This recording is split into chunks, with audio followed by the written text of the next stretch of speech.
Cet instrument, il s'appelle le gambri. On l'appelle aussi le hejhouj.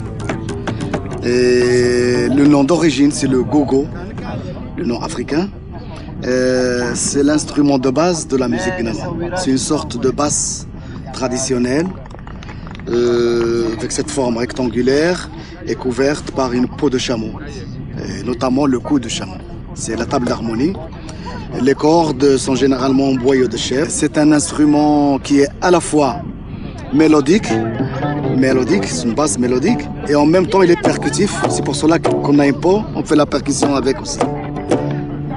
Et c'est la base de la musique gnawa. Il est souvent accompagné par des carcabous, des crottes.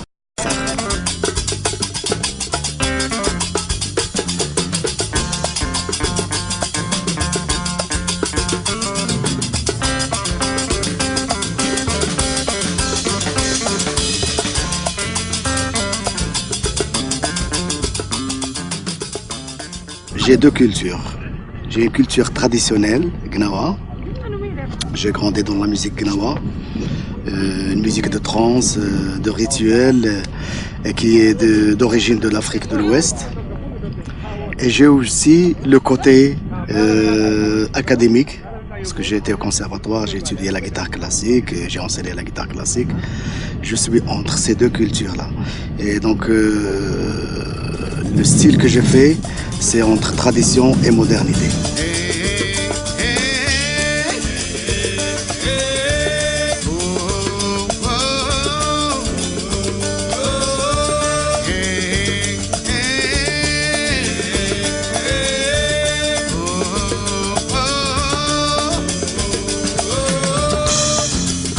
De quoi les chansons que vous chantez, parce que vous chantez aussi, de quoi ça parle, de quoi elles parlent?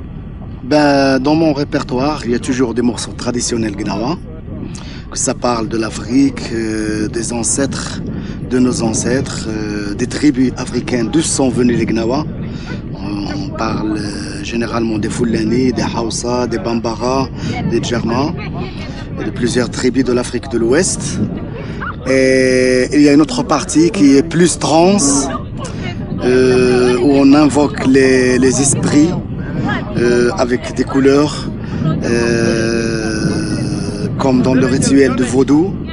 Ça a la même histoire que le vaudou et que la macumba au Brésil. Donc c'est des musiques de diaspora nègre, et on parle de ça aussi.